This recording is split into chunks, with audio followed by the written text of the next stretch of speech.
Na mensagem que eu recebi, o que era pedido era que falasse um bocadinho da Eucaristia como o sentido da entrega de Jesus. E eu vou falar um bocadinho nesta perspectiva, mas na perspectiva da celebração. Porque a dinâmica da celebração não é apenas uma dinâmica de repetir o que Jesus fez. Tem essa dimensão de memorial, mas tem outras dimensões que às vezes são menos referidas e que me parecem muito importantes. Então, eu tenho aqui um esquema que se calhar é grande demais. Não estou muito preocupado quando chegar a hora limite. Se eu não der conta, porque eu com partilha da tela não tenho... mas tenho aqui o relógio ao lado. Se eu não der conta, peço que me avisem e o resto, se não falarmos hoje, podemos falar numa outra ocasião.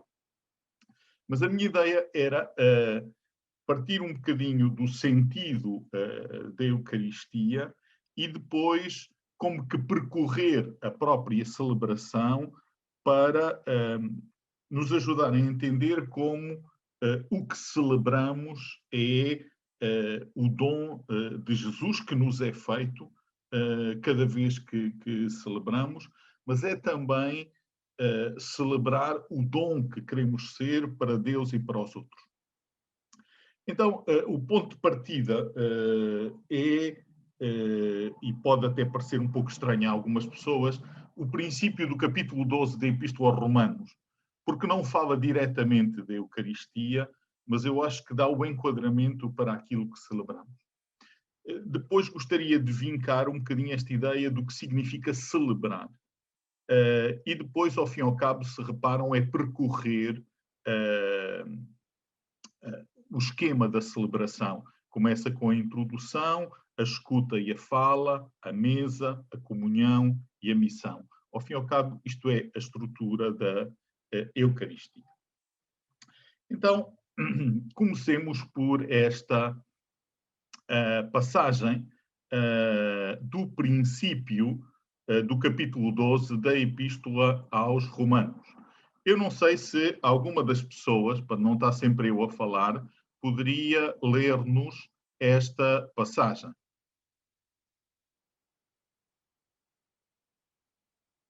Pode ser? Alguém liga ao microfone e pode ler? Eu posso ler. Ok, obrigado.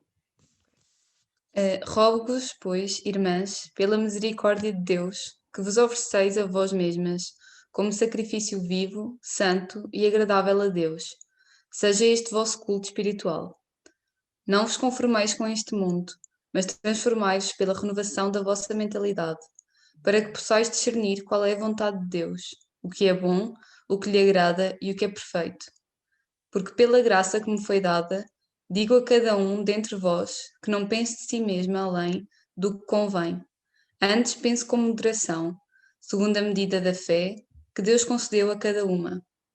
Porque assim, como num só corpo temos muitos membros, mas nem todos os membros têm a mesma função, assim também nós, embora sejamos muitos, somos um só corpo em Cristo e membros uns dos outros, tendo, porém, diferentes dons segundo a graça que nos foi dada. Muito obrigado. Se repararam, o texto está no feminino, porque eu peguei isto de uma apresentação que tinha feito a umas irmãs, e, portanto, está tudo no feminino, mas o feminino e o masculino aqui têm a mesma força. E como normalmente na igreja põem tudo no masculino, também não faz mal que, de vez em quando, as coisas apareçam no feminino. Mas reparem, a ideia da Eucaristia não é a ideia de cumprir um rito. Todas as religiões têm ritos e muitas vezes as práticas religiosas estão ou esgotam-se no cumprimento de um rito. Ora, o importante na Eucaristia não é cumprir o rito. O que Jesus fez com os discípulos na última ceia, mesmo evocando a Páscoa, não é pura e simplesmente o cumprimento de um rito. É a evocação de uma memória, de uma passagem, é isso que significa Páscoa, de passar da escravidão à liberdade, de passar da opressão à fraternidade. Mas o que nós celebramos é o sentido da vida toda. Não é aquilo que fazemos ali naqueles 3/4 de hora, 1 hora, se fosse em Angola era um bocadinho mais, mas é o sentido da vida. E o sentido da vida é que nos ofereçamos a nós mesmos como sacrifício vivo, santo, agradável a Deus, e este é que deve ser o nosso culto. Ou seja, a Eucaristia é a expressão do dom da nossa vida. É a expressão do dom de Deus para nós, já vamos ver, mas é a expressão do dom da nossa vida a Deus. Uma primeira coisa que queria salientar é que muitas vezes nós temos uma ideia de sacrifício que é uma ideia muito redutora. Mesmo as pessoas que não são cristãs usam sacrifício para uma coisa muito difícil, muito custosa. E às vezes fala-se do sacrifício da missa. A missa só é sacrifício se for muito chata, o que infelizmente acontece muitas vezes. Ou seja, sacrifício vem do latim e junta duas palavras, sacris facere, e significa, pura e simplesmente, tornar sagrado. Portanto, a ideia de sacrifício, e agora às vezes na quaresma andam-se aí a arranjar uns sacrifícios à toa, não é preciso andar à procura de sacrifícios. A ideia é tornar sagrado, é oferecer a Deus, é tornar santo e agradável a Deus aquilo que é a nossa vida. As coisas mais doces, e essas não custam muito, mas também as coisas mais amargas da vida de cada um de nós, e que tudo o que vivemos deve ser oferecido a Deus. E é isso que significa o sacrifício. Quando falamos do sacrifício da missa, estamos a falar da oferta da Eucaristia, da oferta da ação de graças a Deus. Este sentido da oferta tem consequências. E uma das consequências é não nos conformarmos com este mundo. Não nos conformarmos com nós mesmos como somos, não nos conformarmos com este mundo como está. Isto não é muito o que se apresenta. E deixar-nos transformar. E transformar como? Reparem, este é o sentido fundamental também da Quaresma. É preparar-nos para nos deixarmos transformar, de maneira a fazermos a grande passagem, evocando a Páscoa judaica, da opressão ou da escravidão para a liberdade, da dominação para a fraternidade. E, antes de mais, isso passa por renovar a nossa mentalidade. Às vezes as coisas que nos custa mais mudar é a maneira como olhamos para a vida, olhamos para os outros, olhamos para a igreja, olhamos para as coisas. E o que Paulo nos pede é que deixemos-nos transformar na nossa mentalidade para discernir, e esta é uma palavra-chave no Novo Testamento, para discernir qual é a vontade de Deus. É engraçado, a palavra discernir também vem do grego, e no grego discernir significa peneirar. Quer dizer, passar na peneira, distinguir aquilo que é bom daquilo que não é bom. Em Angola nós fazemos muita comida com farinha, com fuba, e uma das coisas antes de pôr a farinha na panela é peneirar a farinha. E o que é engraçado é que, pronto, a farinha fina vai para a panela e faz o pirão, ou faz o funge. A farinha mais grossa, aqueles, eventualmente alguma impureza que ficou, normalmente dá-se depois às galinhas ou aos animais. E esta ideia de discernir é mesmo isto, é separar. Cada coisa tem a sua utilidade. E o que nós devemos procurar é aquilo que é bom, aquilo que agrada a Deus, aquilo que é perfeito na linguagem de Paulo. Depois, Paulo acrescenta uma outra consequência. Uma outra consequência é ninguém andar em bicos de pés. Ninguém andar a pensar que é mais do que aquilo que é. E a gente às vezes vê muitas vezes isso, inclusivamente na igreja, na sociedade já nem falo, isso muitas vezes a sociedade em que vivemos valoriza muito a ambição. E a ambição de, muitas vezes, se querer ser aquilo que não se é, querer chegar mais longe, muitas vezes, daquilo que são as nossas capacidades. Paulo não nos convida à resignação, a conformarmos-nos com as coisas como estão, antes pelo contrário, mas também que ninguém se ponha em bicos dos pés. E convida-nos a assumir o sentido de corpo. E esta é outra coisa muito importante na Eucaristia. É que na Eucaristia nós celebramos, aliás, há uma oração muito bonita do ofertório que diz como estes grãos que eram de searas dispersas se juntaram para formar um só pão, também nós nos interliguemos, nos juntemos para sermos um só corpo, o corpo de Cristo, que é a Igreja. E neste sentido, a Eucaristia celebra uma coisa que também está muito contra uma certa dominante no mundo em que vivemos. O mundo em que vivemos é muito marcado pela ideia de autossuficiência, de independência, de cada um não depender dos outros. Aqui, Paulo convida-nos a outra coisa, ao sentido comum, ao sentido da comunidade, ao sentido de perceber que nós, sem os outros, somos mais pobres, somos mais incapazes. E reconhecer os dons que cada um recebeu e perceber que esses dons não são só para nós, para aquilo que nos dá jeito, para aquilo que nós gostamos, mas são para pôr ao serviço deste corpo, que é a Igreja, que é a própria sociedade, para o serviço dos outros. Então, este é o sentido básico da Eucaristia. É corresponder ao dom de Deus, já vou falar disso, com o dom de nós mesmos, e esse dom de nós mesmos tem consequências, e a consequência principal é, por um lado, a nossa conversão pessoal, a nossa transformação, mas depois também o sentido comunitário de nos pormos como corpo de Cristo ao serviço uns dos outros, de acordo com os dons que recebemos.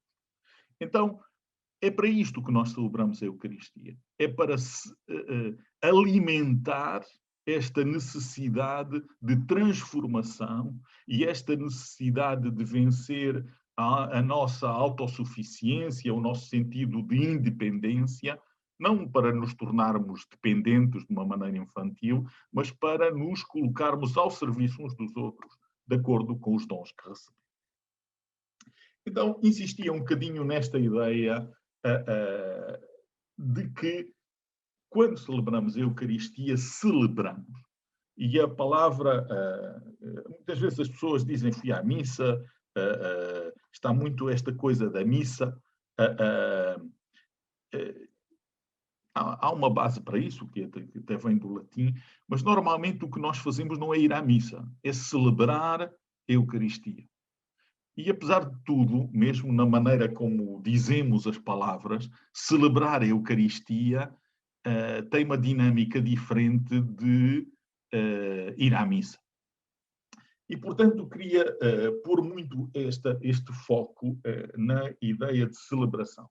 Reparem, vou tomar um exemplo da vida de todos os dias, que me parece muito simples, que é este. Nós normalmente celebramos a vida uma vez por ano, no dia do nosso aniversário. Se é possível, agora que os Covid está mais complicado, até reunimos alguns amigos ou família e celebramos o dom da vida. Mas nós não vivemos um dia por ano. Nós vivemos num contínuo. E o espaço de celebração é um espaço privilegiado, é um tempo privilegiado de celebrar aquilo que nós fomos vivendo ao longo de todo o ano. Ora, a Eucaristia é a mesma coisa. O dom de Deus para nós é um dom permanente. O dom de nós para Deus deve ser, é chamado a ser, um dom permanente. E o tempo de celebrar é o tempo de alimentar, de reforçar, de reconhecer este dom que nos é dado e este dom que nós queremos ser para Deus e para os outros. Mas a Eucaristia começa por celebrar a fecundidade da esperança diante do fracasso. E isto leva-nos à última ceia. O que nós celebramos na última ceia é o fracasso da missão de Jesus. A gente às vezes passa muito rapidamente, fixa-se às vezes muito na paixão ligada ao sofrimento e ao sofrimento físico, à flagelação de Jesus, a toda a maldade que lhe fizeram, mas perde um bocadinho esta dimensão. Aquela última ceia revela o quê? Revela um grupo de discípulos que não percebe bem o que está a passar, que não entendeu muito daquilo que o mestre quis dizer. Não se esqueçam que Pedro, na versão de São João, tão depressa diz: eu não admito que tu me laves os pés, como diz então, quer tomar banho. Quer dizer, e mesmo os discípulos na última ceia não estão em sintonia com o mestre. Eles vão fugir, um vai trair, outro vai negar, e o que celebramos é que a esperança de Jesus na conversão daqueles discípulos frágeis e fracos é mais forte que o fracasso. O que se vai seguir à última ceia é o fracasso da missão de Jesus. É ficar sozinho, é ser preso, falsamente acusado, é ser depois flagelado e crucificado, mas é também ser abandonado por aqueles que alguns diziam que iam com ele até ao fim. É ser traído. Portanto, este é o momento em que, do ponto de vista humano, Jesus tem uma vida fracassada. Aquilo que era o seu projeto parece condenado ao fracasso. Mas, diante disso, Jesus não recrimina, Jesus não se conforma, não se resigna. Jesus oferece-se, torna aquilo que podia ser, entre aspas, uma fatalidade que lhe vai acontecer, num dom de si mesmo. E por isso dizemos que a vida não lhe foi tirada, a vida é ele que a dá. Já expliquei um bocadinho, puxei um bocadinho isto para cima para ajudar a reforçar esta ideia de celebração. Quando nós celebramos, congregamos num tempo preciso o contínuo do dom. E, portanto, a celebração e também a celebração da Eucaristia tem a dimensão do passado, o que Jesus fez, do presente, do que nós somos hoje, e do futuro, do que nós queremos ser, do que nós somos chamados a ser. Curiosamente, também nos aniversários temos isso. A gente conta aos anos, o que já viveu, celebra a vida no dia do aniversário, mas celebra também o início de um novo ano de vida. E normalmente nos parabéns diz-se muitos anos de vida, não é? A gente está a celebrar uma vida que quer que continue. E estas três dimensões estão presentes na celebração, tanto de um aniversário como da Eucaristia. Celebramos um sacramento. A palavra sacramento significa sinal. O que é um sacramento? É uma ação humana e divina, porque Deus se manifesta e se torna presente nessa ação, que é sinal, que significa e realiza o desígnio salvífico de Deus.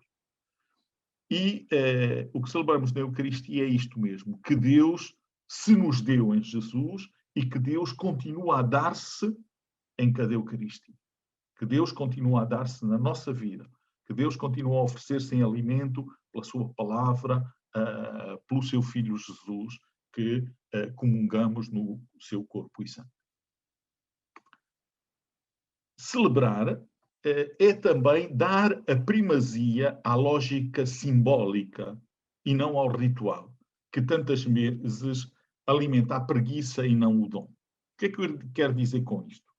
É que, e vocês sabem bem isso, há muita gente que vai à missa como vai ao cinema ou ao teatro. Quer dizer, está lá, ocupa um lugar e espera que aquilo acabe. E pronto, quando é preciso responder, responde.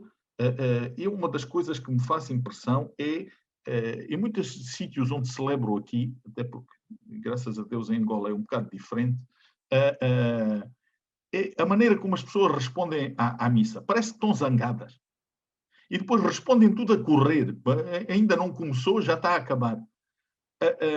Esta ideia de dizer as palavras, sei lá, por exemplo, rezar o credo, rezar o glória, mas rezar com as palavras, rezar com entoação, rezar como louvando ou professando a nossa fé, usando aquelas palavras, usando aquela fórmula.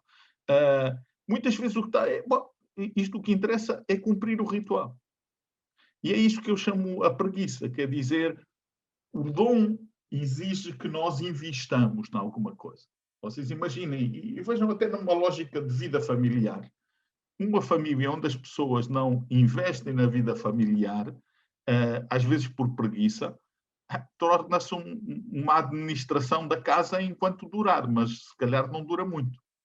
Agora, se as pessoas investem, se as pessoas dão de si à vida familiar, a vida familiar tende a tornar-se fecunda, além das dificuldades que possa ter, e é isso que dá sentido e é isso que ajuda a caminhar ao longo da vida.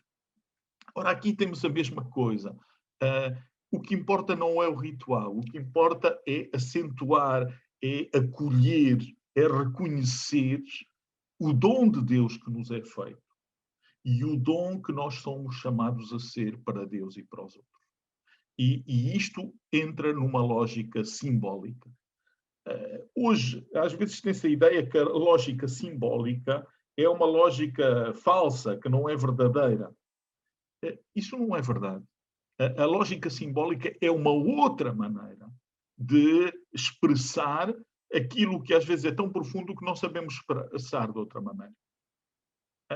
Quando a gente gosta de alguém, dá um beijo a alguém ou dá um abraço a alguém de quem gosta, aquele abraço ou aquele beijo expressam muito mais do que dar um abraço ou um beijo. Eu posso dar um abraço ou um beijo porque é ritual. Uma pessoa que não me diz nada. Ou porque em determinadas ocasiões supostamente está mandado que seja assim. Outra coisa é quando isso expressa algo de muito mais profundo. Eu posso oferecer alguma coisa que é apenas uma oferta. Mas eu posso, e muita gente fala, quando eu gosto de alguém, eu gasto tempo, muitas vezes, a escolher, a procurar aquilo que eu acho que representa o carinho, a importância que esta pessoa tem para mim. E aí estamos numa lógica simbólica. Esta ideia de reduzir tudo ao que custa e ao dinheiro, muitas vezes mata em nós a dimensão simbólica da oferta, do dom, da reciprocidade. E isso, de facto, é a linguagem principal da Eucaristia. Celebramos o sacramento da mesa. O que nos congrega na Eucaristia é a mesa da palavra e a mesa do pão. E é uma mesa para todos e todas. E aqui, a meu ver, entra uma coisa que a gente muitas vezes esquece. É que muita gente se sente excluído da Igreja. Se sente excluído desta mesa. A mesa da Eucaristia é a mesa aberta a todos. É a mesa da fraternidade. É a mesa que, de alguma maneira, expressa o desígnio de Deus para toda a humanidade. É que todos tenham lugar à mesa. E isto tem dimensões também sociais muito claras. É que todos tenham pão na mesa. É que o pão de cada dia não falta a ninguém. Infelizmente, eu tenho refletido muito sobre isto. Há toda esta coisa com a pandemia e lamentavelmente, há mais de 2 milhões, 2 milhões e meio, ainda não chegou aos 3 milhões, infelizmente se calhar vai chegar, de pessoas que morreram com o Covid. E há toda esta alarma à volta disso. Mas no mundo há 820 milhões de pessoas com fome. Morrem por dia muito mais pessoas com fome, ou com tuberculose, ou com malária, que com Covid. Só que como não morrem nos países ricos, a mídia praticamente ignora isso. Ora, o sacramento da Eucaristia é o sacramento de uma mesa para todos, em que todos tenham lugar à mesa. Celebramos para que, pela ação do Espírito Santo, nos conformemos, já vou voltar a esta palavra, com Cristo, atualizando o dom de Deus em Jesus na nossa existência concreta. Ou seja, como ouvíamos há pouco na Epístola aos Romanos, Paulo diz: não vos conformeis com o mundo presente. Nós temos uma ideia de conformar-se, um bocadinho como resignar-se, quer dizer, aceitar e não fazer nada. Esta ideia é muito diferente. Conformar é ganhar a forma, é ter a mesma forma que Cristo. E a mesma forma é a mesma maneira de viver, é o mesmo ânimo. A alma significa isso, significa aquilo que anima, aquilo que nos dá a nossa maneira de ser. Para que a nossa maneira de ser se aproxime da maneira de ser de Jesus, na nossa existência concreta. A gente muitas vezes foca-se no Jesus das parábolas bonitas, dos grandes milagres, mas esquece que a maior parte da vida de Jesus foram 30 anos em Nazaré, que não deu muito o que falar. E é muitas vezes esta forma, não de uma vida que tem de dar muito o que falar, não dos milagres ou das parábolas que não sabemos contar ou fazer, mas uma vida que é animada, que é conformada, que tem a forma do Espírito Santo, aí está um S a mais, do Espírito Santo na nossa existência concreta. Então, celebrar também é isto, é acolher, é abrir um espaço para que o Espírito de Deus, de alguma maneira, atue em nós, para que a nossa maneira de ser e a nossa maneira de viver seja marcada, seja conformada, tenha a forma do Espírito de Deus na nossa existência concreta, com a nossa família, com os nossos trabalhos, com os nossos compromissos sociais e outros. Bom, eu estou a falar muito e não estou a ouvir nada, e para conseguir ler tudo eu deixei de ver as vossas caras, o que não me anima muito. Bom, não fugiram todos, o que é bom sinal. Não sei se alguém quer questionar alguma coisa. Eu não disse isso no princípio, mas eu não tenho assim um discurso de ministro que depois só se fala no fim. Se alguém quiser perguntar, se alguém quiser acrescentar alguma coisa, é só fazer um sinal, ligar o micro, fazer um sinal e deixar dizer o que entender. Não sei se alguém quer fazer alguma intervenção. Sim, Narciso? Olá, Frei. Bom Olá. dia. Bom dia, tudo bem? André e Está Ângela? tudo bem, padre? Eu queria aqui dizer que, pronto, realmente o Frei tocou em alguns aspectos aqui que realmente para nós, sobretudo que viemos do país africano, já agora digo Frei que eu sou de Santo Tomé e Príncipe, em particular da Ilha do Príncipe. Okay.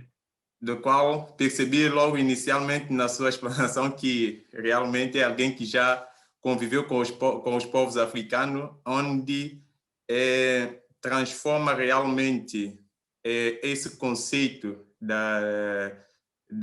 ir à missa em celebrar realmente a missa, celebrar assim a missa, porque nós realmente quando nós vamos à igreja e o nosso espírito realmente é de celebração. Somente que existem situações que realmente eu, pelo menos como cristão, vejo que às vezes são algumas barreiras que é criado próprio dentro do seio da igreja, que às vezes também limita certo cristão a poder celebrar, porque agora vejamos, o padre agora acabou de falar e realmente deu essa oportunidade para que realmente nós expressássemos ou que tornasse realmente esta apresentação mais motivadora, mais harmoniosa. E o que acontece? Na igreja, acho que é isso, é seguir o ritual. É o meu ponto de vista. Às vezes passa muito essa ideia que nós seguimos o ritual. E esse seguir o ritual, às vezes, passa muito por essas pequenas passagens onde que nós somos convidados a escutar. E isto faz parte, realmente, da santidade ou pronto, não vejo agora outras palavras, mas escutar é um dos dons também, e faz bem escutar.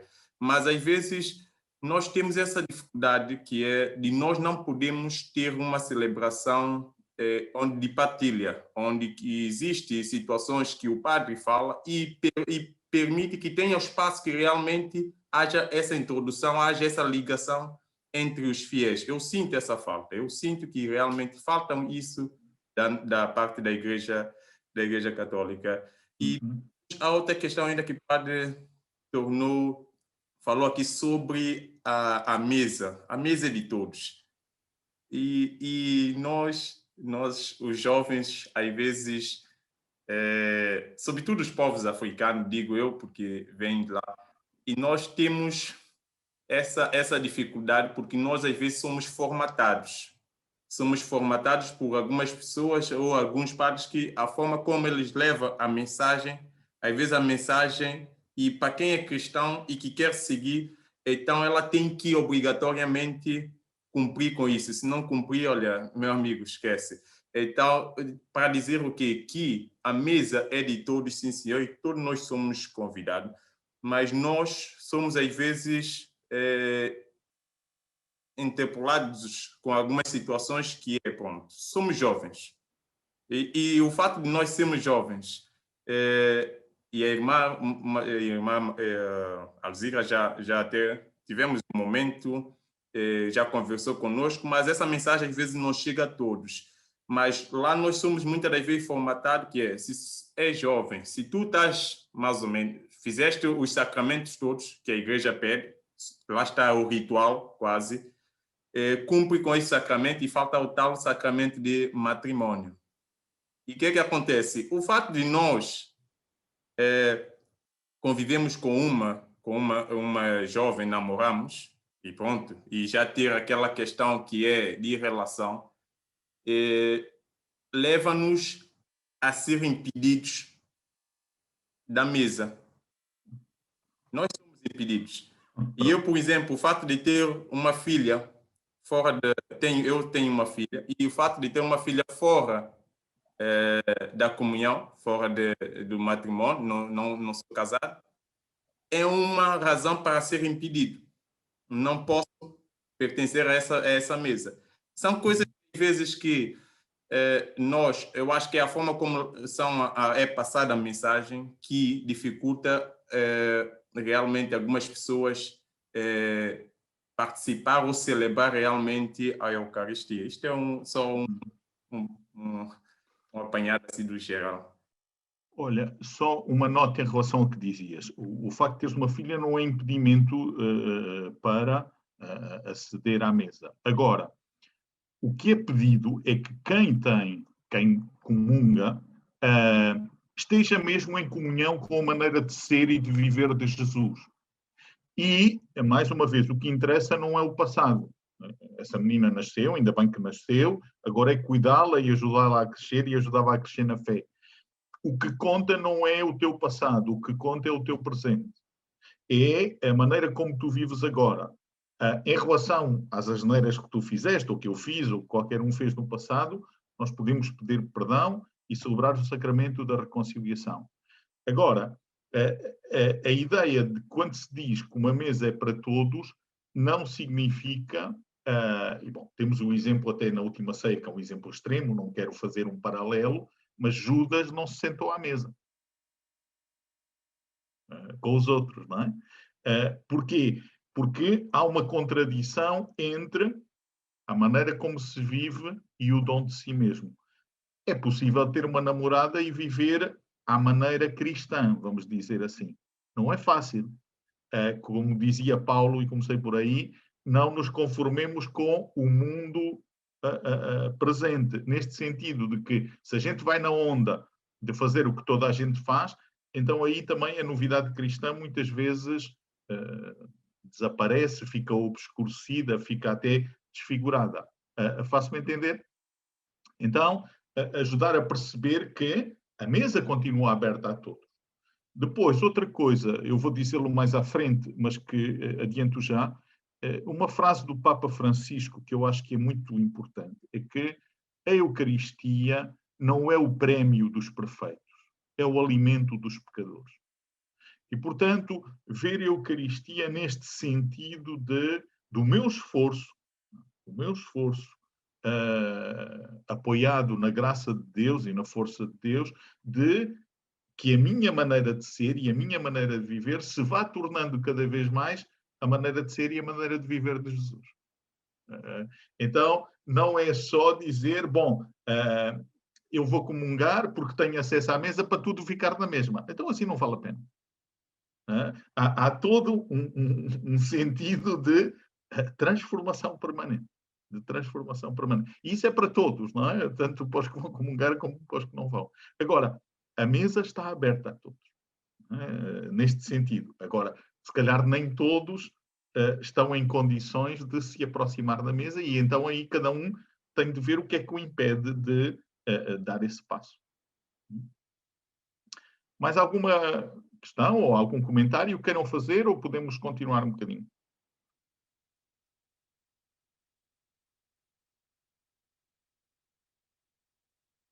Bom, não estou a ver sinais, eu também não estou a ver toda a gente, só vejo uns quantos que aparecem aqui, então vou avançar mais um bocadinho na nossa apresentação. Eu vou seguir agora o esquema da Eucaristia de uma maneira quase da estrutura e já estou a ver, também começamos tarde, que não vou conseguir acabar toda a apresentação, mas como vos disse desde o início, não estou preocupado com isso. A primeira coisa, quando nós nos juntamos para celebrar, é tornamos-nos presentes àquele que está sempre presente e que nos congrega como membros da comunidade. Eu não sei se vocês dão conta disso, pois muitas vezes é que a gente chega à missa e até chegar, às vezes já vai no Evangelho. Porque, sei lá, foi as crianças, é o almoço, ou é o jantar, ou é não sei o que aconteceu, ou deixamos o carro mal estacionado. Quer dizer, há sempre um montão de coisas que a gente está lá e ainda não chegou.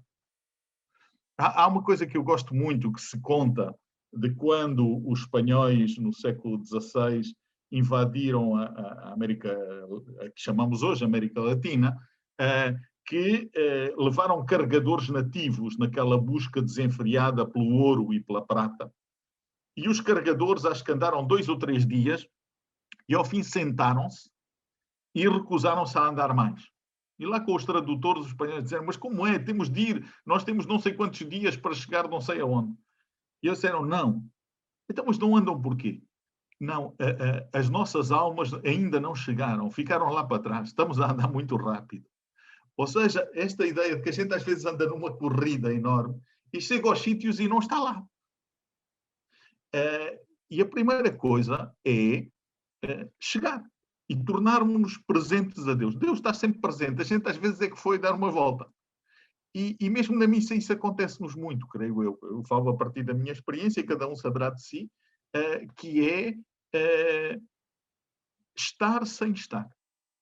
Ora, a primeira coisa que nós reconhecemos é que estamos ali não por causa de nós, não por causa dos outros, mas porque Deus nos congrega. Estamos reunidos em nome do Pai, do Filho e do Espírito Santo. Essa é a primeira coisa. E a segunda, que é muito engraçado, é a primeira coisa que nós respondemos na missa. É bendito seja Deus que nos reuniu no amor de Cristo. É dar graças por estarmos juntos a celebrar. Mas vão de reparar que esta frase quase que passa no barulho. Muitas vezes não damos conta disso. Mas é a primeira resposta. É o em nome do Pai, do Filho e do Espírito Santo. A primeira saudação é que a Trindade esteja connosco, o amor de Deus, a paz de Jesus. Há muitas fórmulas para dizer a comunicação ou a comunhão do Espírito Santo. estejam connosco. E nós dizemos, bendito seja Deus no reino e no amor de Cristo. Quer dizer, bendito seja Deus por estarmos agora aqui para celebrar.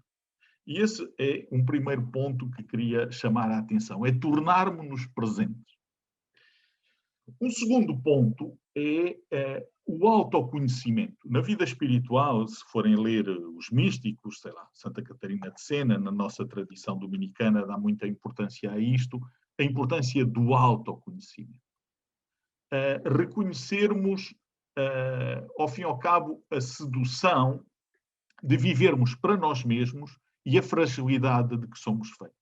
Reconhecer que, sem a ajuda de Deus, somos muito pouco, somos muito frágeis. E este autoconhecimento leva-nos a pedir perdão das nossas faltas, mas tem também um sentido importante de nos abrirmos ao louvor.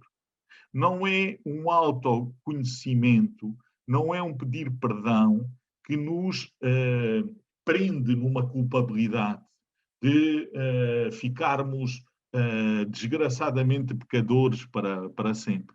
Mas é um reconhecimento da nossa fragilidade que nos abre ao louvor. E eu aqui acho que é algo extremamente importante. Porque não é um autoconhecimento e um reconhecimento da fragilidade que diz, pronto, sou pecador, não há nada a fazer, isto é mesmo assim, tantas vezes que já tentei mudar, está sempre tudo na mesma, mas é algo que nos abre à glória de Deus. Apesar da minha fragilidade, a força de Deus é mais forte do que a minha fragilidade, e é este acolhimento do perdão de Deus, da misericórdia de Deus, que me abre ao louvor da sua glória. E se reparam, esta é a introdução da missa. O estar presente, o reconhecer a nossa fragilidade, a reconhecer o nosso pecado e o pedir perdão, obviamente, e receber esse perdão e abrirmos-nos ao louvor de Deus. E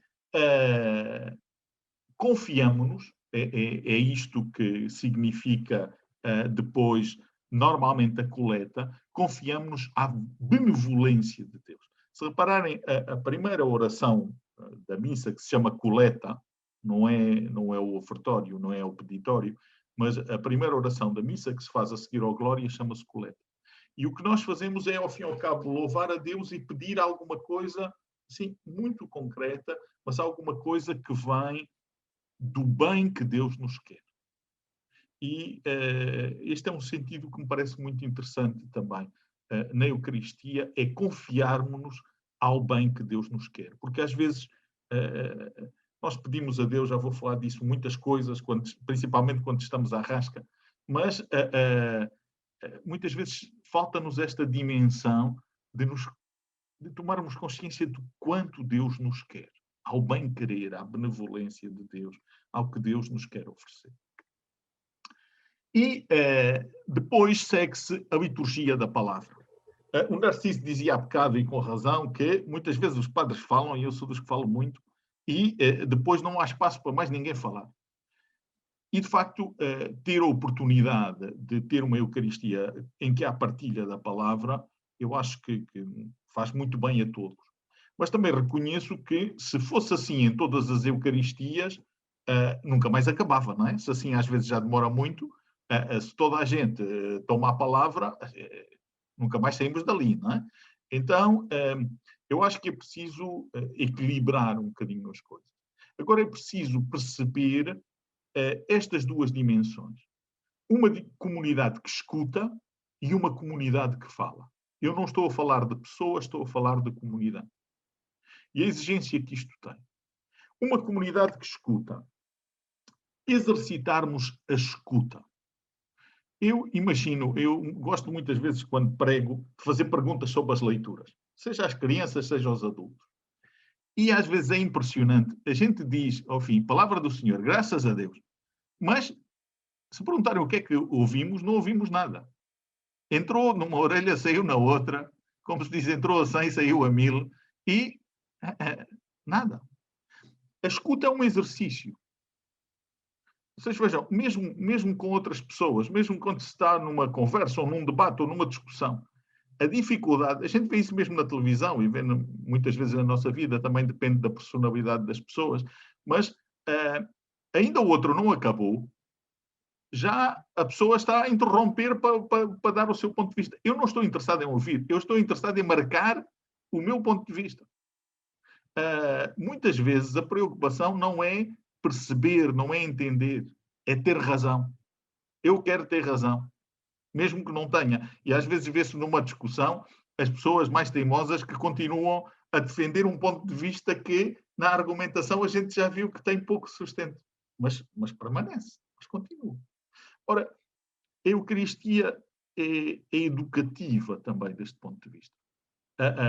Aquele credo muito antigo de Israel, aliás, que os judeus continuam a recitar diariamente, escuta Israel, chama Israel. Escuta Israel, o Senhor é um. O Senhor é o nosso Deus. Sempre esta ideia que vem do Deuteronômio, este versículo, que nos convida à escuta. E mais uma vez se dizia que muitas vezes no início da missa nós estamos lá e ainda não chegamos. Também quando nos sentamos para escutar, muitas vezes sentamos, mas temos muita dificuldade em escutar. Porque há muito ruído, porque não nos exercitamos. Eu insisto nesta ideia. É um exercício a escuta. O exercício de escutar. Escutar o que Deus tem para nos dizer. A escuta supõe também evocar a memória. Eu não sei se vocês leram Fratelli Tutti, do Papa Francisco. Se não leram, recomendo que leiam. Mas uma das coisas que o Papa Francisco lembrou, e a meu ver muito bem, é que hoje há muita gente que acha que o mundo começou consigo. E, portanto, desvaloriza muito as lições da história. Tudo o que está para trás está mal e nós agora é que vamos fazer isto bem. E há muitas vezes uma ideia de que as novas gerações, para se afirmarem, têm de recusar quase tudo o que está para trás. Ora, a atitude a que nós somos chamados é diferente. É de evocar uma memória. Uma memória que às vezes é uma desgraça. Não é dizer que tudo o que está para trás é bom. Eu às vezes na missa dá-me graça até... Eu às vezes nem digo graças a Deus. Porque às vezes não de reparar. A primeira leitura, não sei quantos cortou-lhe a cabeça. Palavra do Senhor. Graças a Deus. Caramba. Cortou-lhe a cabeça, graças a Deus. Quer dizer, há toda uma memória, até de violência. Há toda uma memória de misoginia. Há toda uma memória que nos fala, que evocamos, mas que é preciso depois reinterpretar à luz da maneira de ser e da maneira de viver de Jesus. Mas é importante, creio eu, e muitas vezes isso acontece no Antigo Testamento, ter presente que a revelação de Deus ao longo da história se faz não num tubo de ensaio ascético, mas se faz numa história turbulenta, muitas vezes numa história violenta, muitas vezes numa história que ousa pôr na boca de Deus coisas que nem se deviam colocar na boca das pessoas, muito menos na boca de Deus. E esta memória não é esquecida, esta memória é evocada. Um outro aspecto que eu gostava de chamar muita atenção e que aprendi com um irmão nosso que já faleceu, que foi diretor da Escola Bíblica de Jerusalém, o Frei Pierre Benoit, um dominicano francês. Ele dizia, e nós nas catequeses muitas vezes dizemos que os textos da Bíblia são textos inspirados por Deus. E falamos de uma inspiração à escrita, porque quando foram escritos, porque aquelas tradições foram inspiradas por Deus. Sem tirar isso, o Frei Pierre Benoit falava da inspiração à escuta. É que se nós, como cristãos, reconhecemos a ação do Espírito Santo que inspirou esta memória que nós guardamos, digamos assim, na Sagrada Escritura, o mesmo Espírito inspira cada um de nós à escuta. E a inspiração não é apenas uma inspiração à escrita quando os textos foram escritos, mas é uma inspiração à escuta cada vez que os escutamos e que nos exercitamos nesta escuta. E isso deve ser interessante, eu faço muitas vezes a experiência disso, textos que às vezes já li centenas, talvez milhares de vezes, e que em determinados momentos a gente dá conta de uma coisa que nunca tinha dado conta. A gente faz ligações que nunca tinha feito. Exatamente porque esta inspiração está presente, não apenas quando os textos foram escritos, mas também quando os textos são escutados, quando os textos são meditados, quando os textos são acolhidos. Uma palavra feita carne. Isto parece muito importante. No Novo Testamento, a gente tem aquela coisa que a mim, em criança, sempre me fez confusão, de que no princípio era o verbo, e falar de Jesus como o verbo de Deus. Eu só conhecia o verbo da gramática, quando era miúdo, e, portanto, sempre me fez muita confusão porque é que Deus era verbo. E foi já uns anos bem mais tarde que me dei conta do que isto significa. Uma palavra que é a palavra da criação, uma palavra que é ação. É um verbo, não é um pronome, não é um adjetivo, nem é sequer um substantivo. Quer dizer, é uma ação, e é uma ação concreta. Deus disse e a luz apareceu. Deus disse e a água apareceu. Deus disse e houve plantas. Deus disse e o ser humano foi criado. Ou seja, esta palavra criadora, e é esta palavra de Deus, esta comunicação de Deus, esta revelação de Deus, que se faz em plenitude na pessoa de Jesus, mas que continua a fazer-se cada vez que celebramos a Eucaristia. E, portanto, uma palavra feita carne significa uma palavra que encarna, que se torna presente na existência concreta, no hoje da palavra. Às vezes, eu próprio lamento isso, há muitas homilias que repetem o que o Evangelho ou o que a leitura já disse. Para isso não era preciso, a leitura já lá está. O grande desafio é como é que aquela memória, como é que aquela palavra encarna hoje na vida da comunidade. A comunidade escuta, mas a comunidade fala. À escuta da palavra, e aqui esta questão do hoje da palavra tem muito a ver com homilia, seja partilhada ou não, mas é sempre chamada a ser uma encarnação daquela palavra no cotidiano da comunidade que celebra. Depois deste exercício da escuta, a comunidade fala, antes de mais, pelo credo. E o credo, pronto, a gente diz aquela forma, como vos dizia, muitas vezes a despachar. Aliás, alguns, se tentarem dizer o credo devagarinho, vão tropeçar, porque aquilo já tem uma música que tem de ser dito com velocidade para apanhar balanço, porque senão a gente engasga-se em alguma frase. O sentido do credo é o sentido de uma comunidade que se fortalece mutuamente na fé. Todos nós temos os nossos altos e baixos na fé. Há um texto, que é o texto que está aí, João 20, 24, 29, que é aquele texto de Filipe, que quando Jesus, ressuscitado, aparece aos 11, aparece aos 10, porque o Filipe não estava lá, perdão, não é o Filipe, é o Tomé. Quando o Tomé não estava lá, disse que os outros disseram, vimos o Senhor. Eu digo, não acredito. Não acredito. E há uma coisa muito bonita, diz, 8 dias depois, estavam os discípulos reunidos novamente, Tomé estava com eles, Jesus...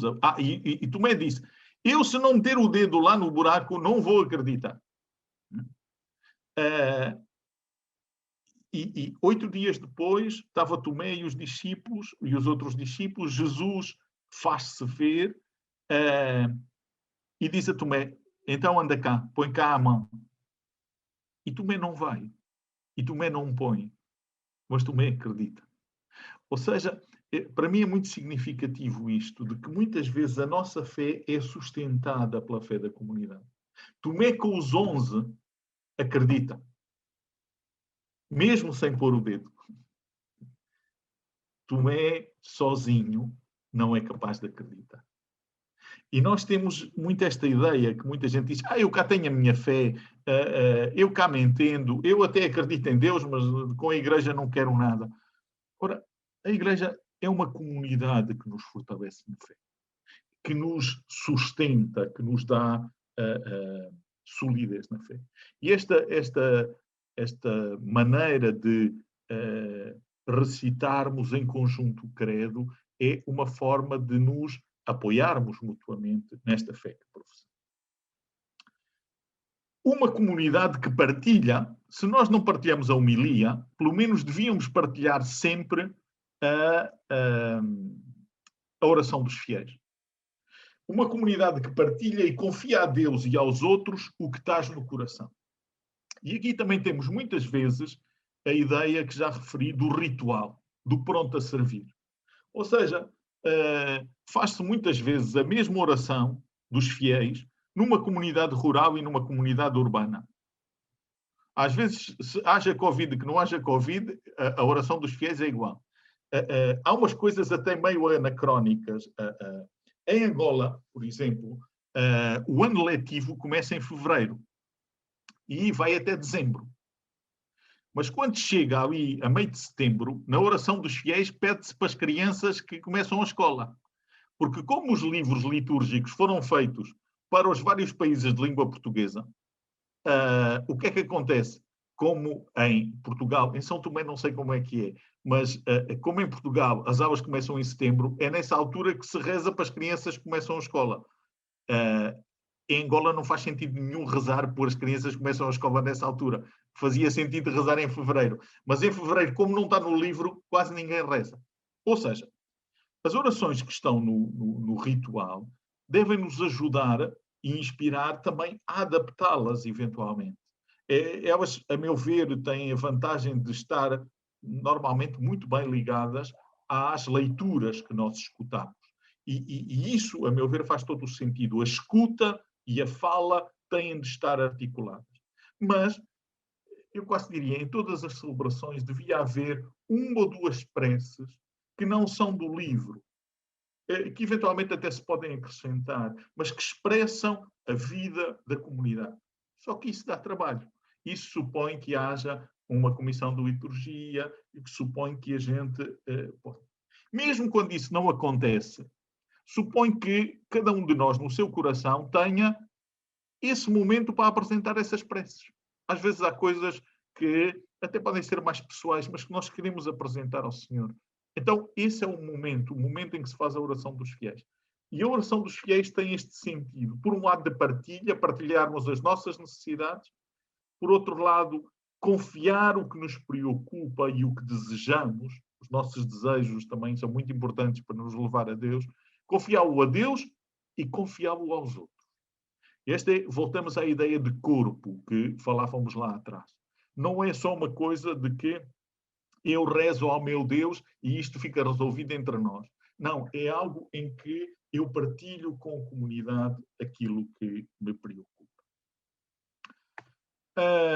É assim, eu teria agora de referir a mesa. A mesa acho que dá um tema para outra vez, senão nunca mais acabamos e vocês devem ter outros programas.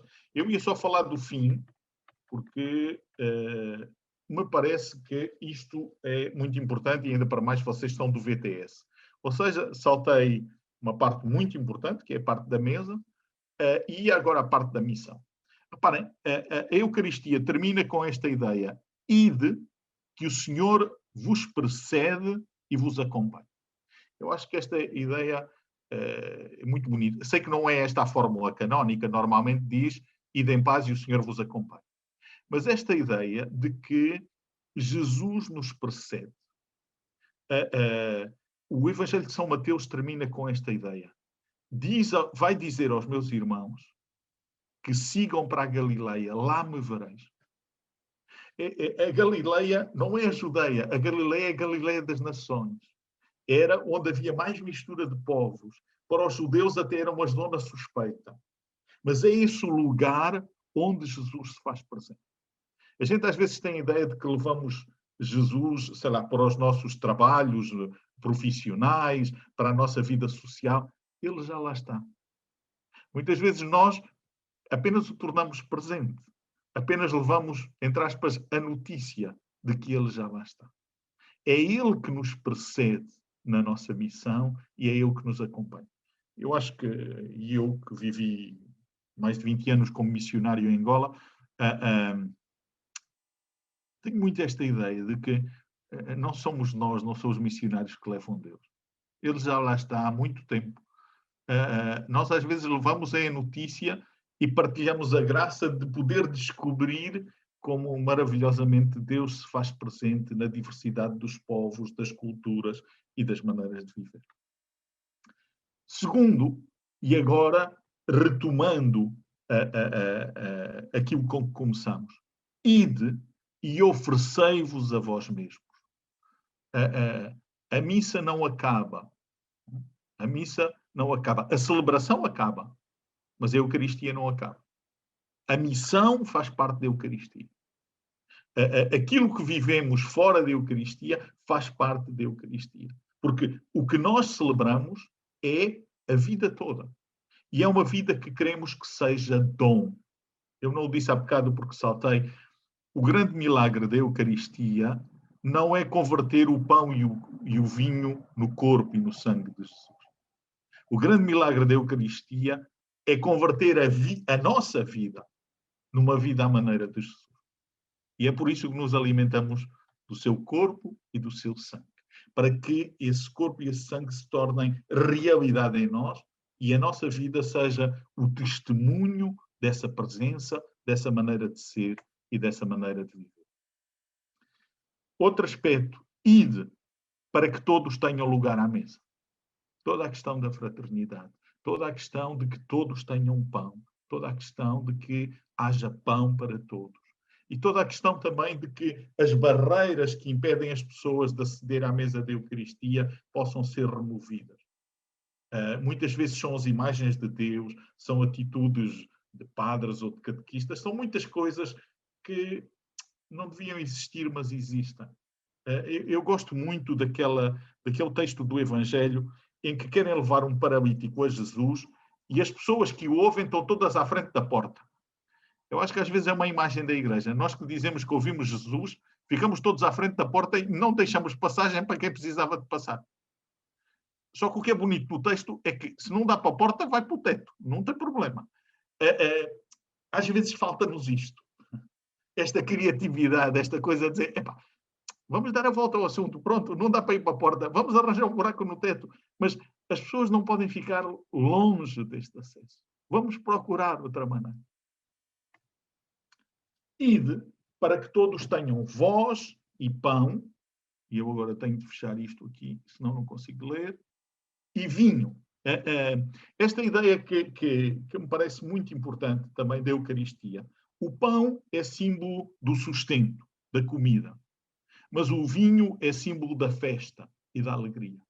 Não basta que toda a gente tenha pão, no sentido de que tenha sustento. É preciso que as pessoas tenham festa, tenham alegria, tenham sentido para a vida.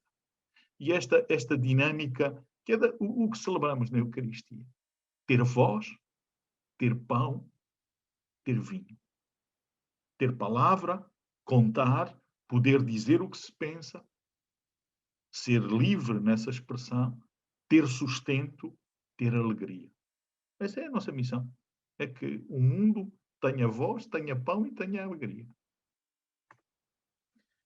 E de construir o reino no espírito das bem-aventuranças. Nós estamos muito marcados, creio eu, ainda por uma lógica do Antigo Testamento. Eu não sei como é que vocês aprenderam na catequese, eu ainda aprendi exame de consciência a olhar para os mandamentos. Façam o exame de consciência a olhar para as bem-aventuranças. O coração do Novo Testamento não são os mandamentos. O mandamento há só um, é o do amor. As bem-aventuranças são o resumo, se quiserem, são as atitudes da maneira de ser e da maneira de viver de Jesus. E bem-aventuranças significa ser feliz. Bem-aventurado é ser feliz. Ser feliz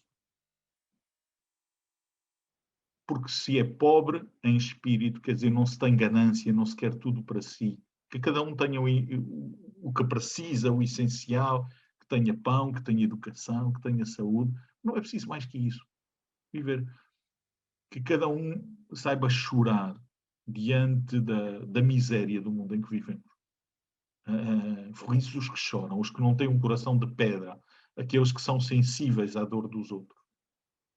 Felizes os mansos, os misericordiosos, os que constroem a paz, os que trabalham para a justiça, até os que são perseguidos por viver à maneira de Jesus. Então, muitas vezes, o desafio é este, é ir construir o reino.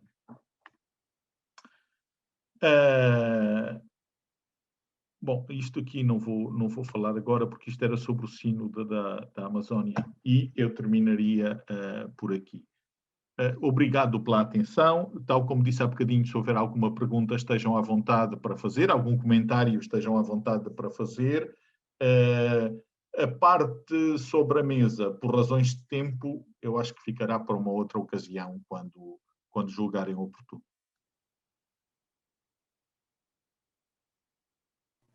Frei Rui, muito obrigada pelas palavras, sempre muito inspiradoras.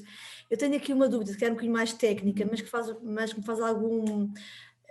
que não entendo bem. E se calhar, aproveitando que o Frei Rui celebra a missa diariamente, se calhar seria uma oportunidade para tirar esta dúvida.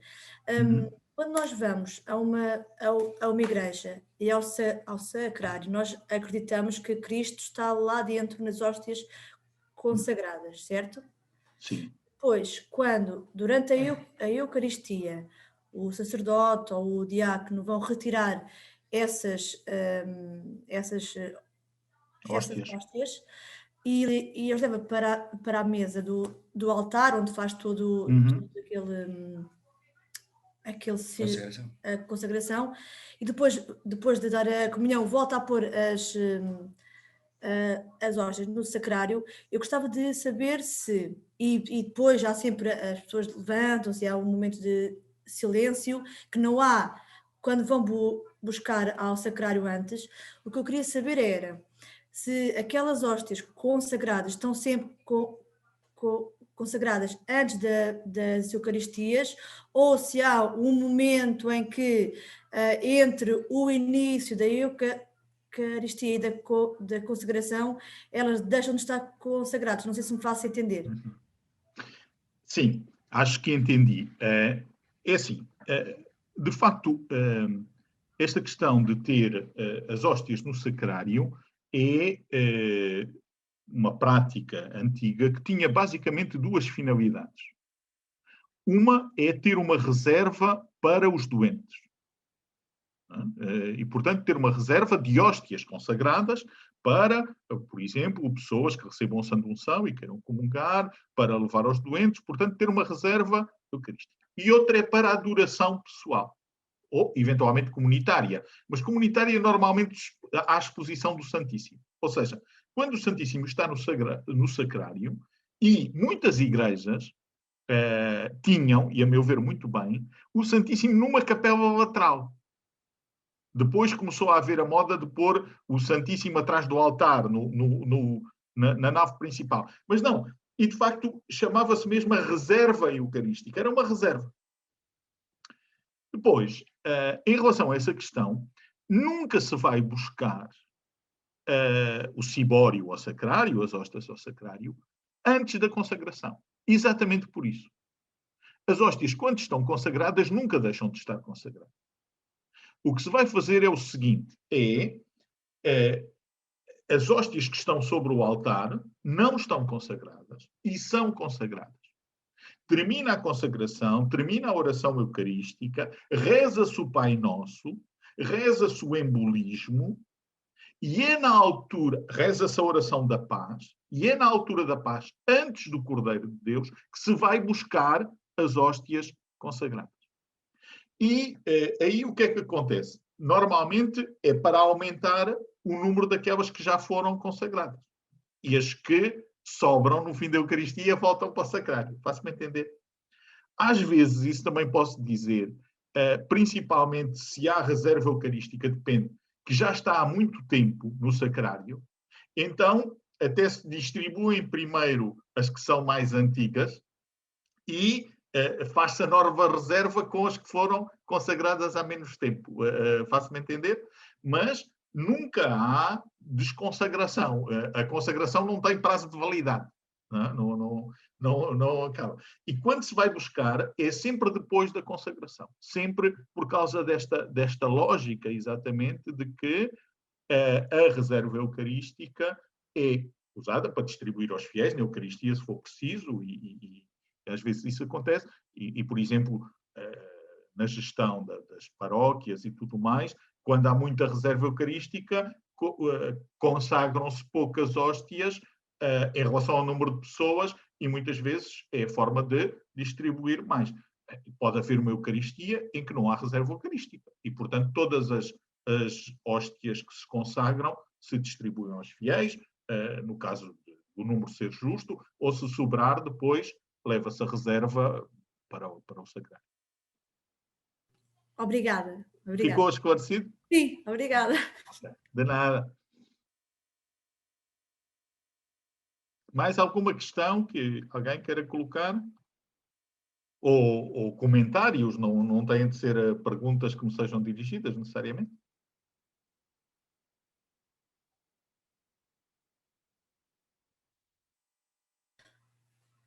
Frei Rui, só aqui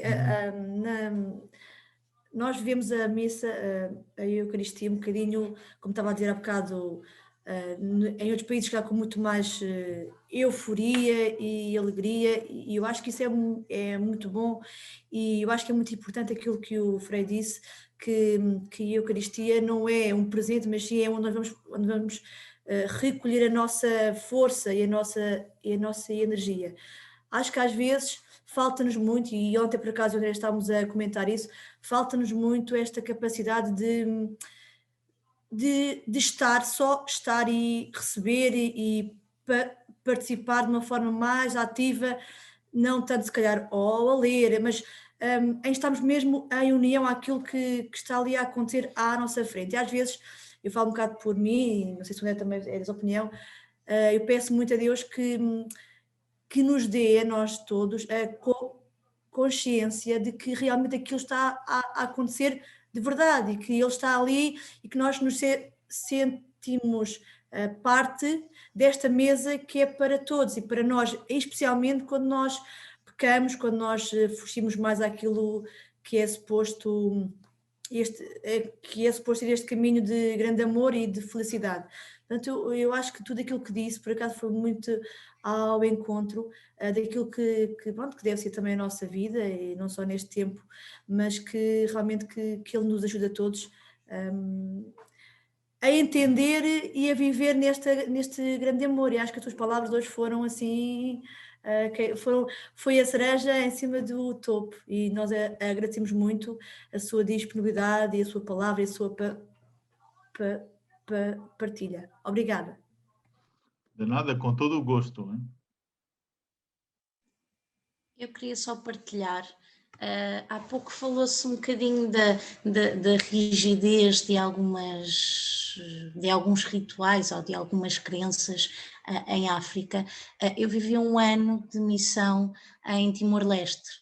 É bastante similar, ou seja, vai tão longe quanto não só pessoas que vivem maritalmente, mas não são casadas, que não podem, entre aspas, aceder à Eucaristia na sua totalidade, bem como vai tão longe como os familiares, os pais dessas pessoas que estão nessa situação, que apesar de não serem eles a estar nessa situação, como são filhos deles, são como se fossem responsabilidade deles. E então, a partir do momento que um filho tem um filho fora do casamento ou que vive com alguém mas não é casado, isso acontece, ou seja, via-se muitas vezes, posso partilhar um caso na paróquia onde eu estava, um catequista que era daquelas pessoas que na comunidade era vista com algum respeito porque é catequista,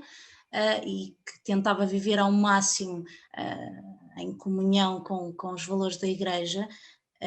O filho ou a filha, já não me recordo, estava numa dessas situações, então a pessoa acabava por estar, apesar de ser catequista, apesar de tudo, na celebração era das pessoas que estava mais atrás, exatamente porque não podia ter acesso, segundo aquilo que lhes é passado ou que lhes é incutido tradicionalmente, porque não podia participar, não podia aceder à comunhão, e então para nós chocava um bocadinho, porque vai um bocadinho além ainda daquilo que nós vivemos e que nos é incutido,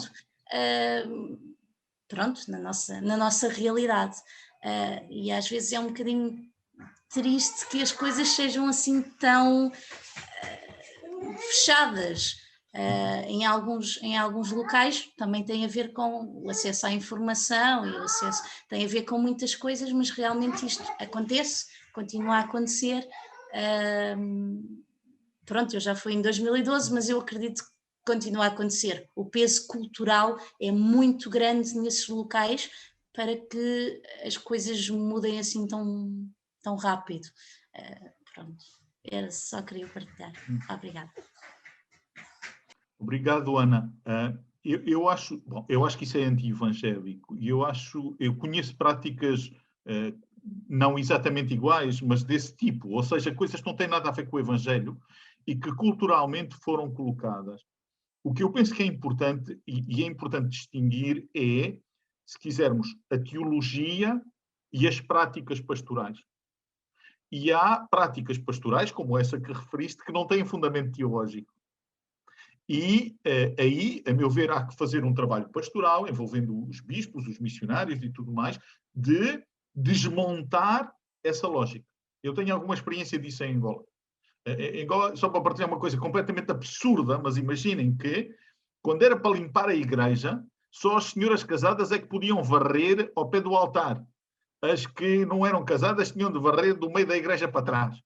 Isto é uma tolice de todo o tamanho. Até porque às vezes as casadas, isto nos casamentos, ter o sacramento não significa que seja uma família como deve de ser, e às vezes as que não tinham sacramento porque os maridos não querem, são muito mais família cristã, se posso dizer assim, entre aspas, ou seja, à maneira do Evangelho, do que algumas que puderam celebrar o sacramento. Mas, isto para dizer, há práticas completamente absurdas. É preciso fazer um trabalho de inculturação da fé, mas também de esclarecimento da fé. E isso eu acho que é muito também o nosso jeito dominicano de ser. Acho que a nossa vocação é muito esta ideia de que a verdade liberta. E é preciso ver de onde é que isso veio, porque é que veio, e depois leiam o capítulo 9 de São João, o cego de nascença, quer dizer, a culpa é dele ou do pai. Não é uma coisa nem outra, vamos lá andar para a frente e pronto.